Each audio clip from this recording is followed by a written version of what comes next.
Welcome back, and in this video we'll be seeing how to dockerize a Node.js application. And there's already a Node.js application that I have created, very basic one, so I'll show you that in a bit. The goal of this video is to dockerize a Node.js application into multiple containers so that each container runs on a separate port and which would be mapped to the same application's port. So let's see what's up with this application. So I have only one single index.js file just to show if that the application is working or not. So if you open the index.js, so you can see a very basic one, and the port is running the application is running on port 5001, and there's there's only one single root which sends a message, hey there Docker, when you hit the /root. So let's first run with this node index.js, and you can see it's running at 5001.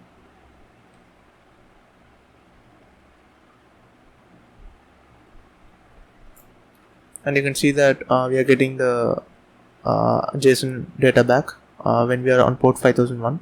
And of course, if we go to some other port like 5002, we won't be seeing the application because it's not running on that port. And at this point, only one instance of this application is running, and there are no containers or anything. And in order to have Docker in your desktop, so you have to download that first. You can go to this site. I'll attach this link in my description, and you can go to this site and download desktop for your system, whether it's Mac or Windows. It's just one click and you can install that. After installing, you can actually see a button here. If you are on Mac, you can actually see the Docker if it's running or not. Make sure that it's running. There's no need of Kubernetes as of now, but a Docker desktop must be running. You can actually check if Docker is running or not using the command docker, and if you're getting some data back or if it's saying something, then you can make sure that there is Docker running on your system. So let's get started with this. So you can see if I list all the files, these are the only files that I'm having in this application. So there are two important other files regarding Docker, if not just for Node.js, for every application.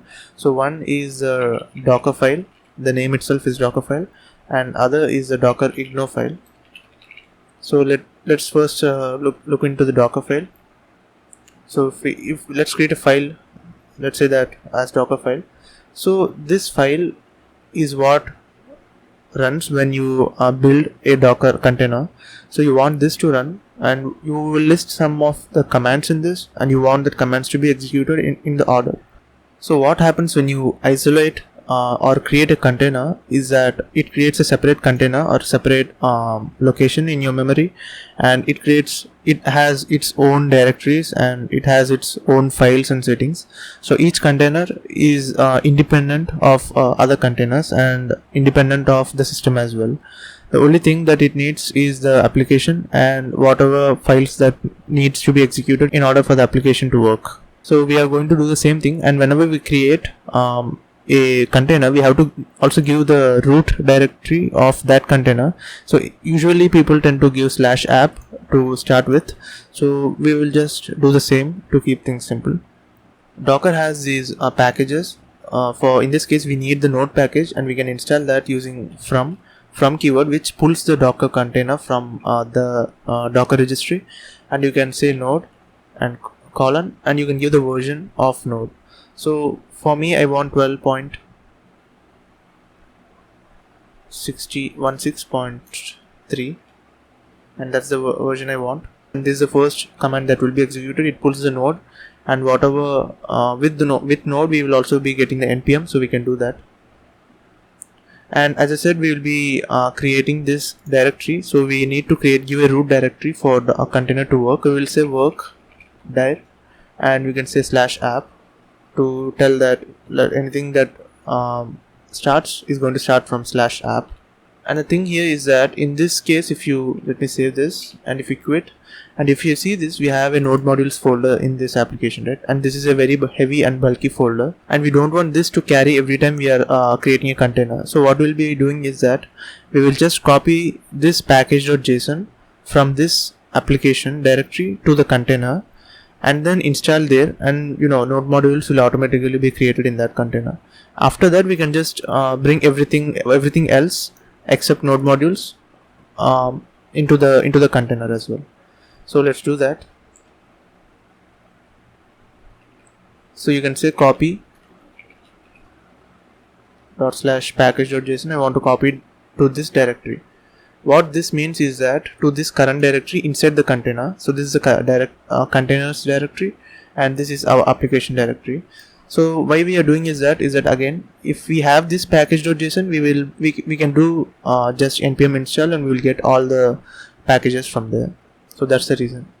And after this, of course, we'll want to do npm install. So I want to run this command npm install, and after installing, we have these node modules created inside the container. So now I can copy everything from this directory to this containers directory. So again, this is the applications directory, and this is the containers directory. So we are copying everything from here, that is from this applications directory, to inside the container. What we want to do is run the command, which is we want to run the index.js. So you can say cmd, which stands for command, and we can give some variables in this. You can say node and the file we want to run, which is index.js, and this runs the file for us, and at whatever server we will be giving with that command, which we'll be seeing in a minute. So this is what all we need inside the Docker file. And let me split this, and let me create a docker ignore file. So this is the docker ignore file, which is an empty file. So in this case, you can see that we are copying every file or folder from this application inside the container. We are copying from here to the container. So what we want to do is we want to ignore some folders, and in this case, I think you might have guessed this, I want to ignore the node modules folder. So as we have talked about that, we don't want to move this every time or carry this bulky folder every time we create a container. So we'll just ignore this. So that's what docker ignore is for. If you want to ignore any files, like if you want to ignore the .env file, you can do that here as well. So for this application, I just want to ignore node modules. So we can save that, and we can save that as well. So now we have these two files as well, docker ignore and docker file. So how to use this docker file is that we have two steps in Docker. The first one is the build step, and the other is the run step.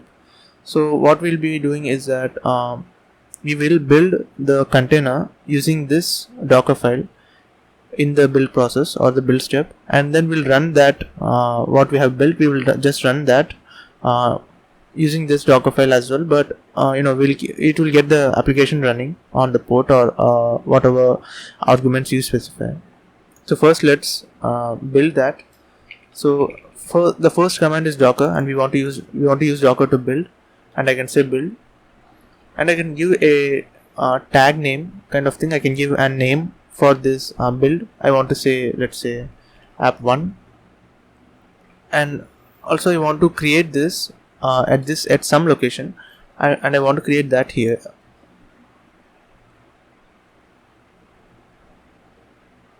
So you can see that there are some steps that are happening here. For me, it was very quick because I have already built previously, but for you it may take some time to download some things. So the first thing, it's pulling these packages from the Docker registry, and it's creating a directory, and you can see that it's using a cache here, which means that I have already downloaded, and it just uses that cache. So that's the most important advantage of Docker as well. It has some cache memory, so that it does not download every single file again and again. So here similarly we are having this package.json. We are copying that, and we do the npm install, and we are doing this. This node index.js, it does not run now, but it would be used, and it stores this command to run afterwards. And you can also see that successfully tagged with this app, which means that we have given a name for our app, which is app1, and we can use this app1 to run to create multiple containers with this name, and each container will have an ID, and that ID is used to identify unique containers. So now we have built this. Now we can start running them. So to see how many containers or what are the containers running, you can say docker ps, and it will show us all the running containers. Right now there is no running container, so let's create one. For that we can use docker similarly, and instead of build we'll be saying run, and we want to run this at a port. So -p gives us a port, and you know that this application is running at port 5001. So I can say this is a host port, this is a host port, and this is the app port. So this app port is going to be the port which is specified in the application, and this is not going to change. So let's keep it 5001 as well. And this host port is what you want to hit and then redirect to that application's port. So if I say 9000 here, what happens is that whenever I hit the 9000 port number 9000, it redirects me to port number 5001. So that's what happens here.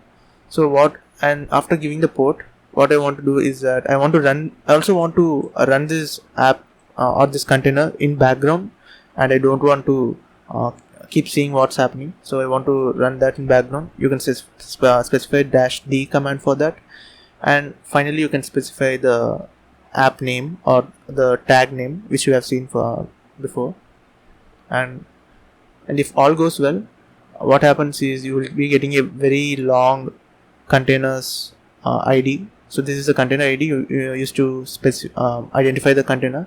And now if you do docker ps, you can see that there is one container running here. So this, if you can see, this is the unique ID that's been specified here, and this was created 17 seconds ago. And you can see the port here, it is being transferred from localhost 9000 to 5001. So that's what's happening. So you can actually test this. You can go to localhost 5001 firstly. This is the application port. This would not run because we have stopped the application. But if you go to 9000, you can see that the message is coming up, which is the application which you have seen before. And now you can actually run similarly multiple instances of this. You can just say 9001, and it will create a container for that. And you can also say 9002 as well. You can create as many containers as you want. So this is, and you can, okay, let me open this. If you go to 9001, it will give the same message, and if you go to 9002, it will give the same message, because these are separate containers. And if you do docker ps now again, you can see that there are 3 containers running, and these 3 containers are independent of each other, and they don't know that other containers even exist. So that's one advantage, because there are no dependencies.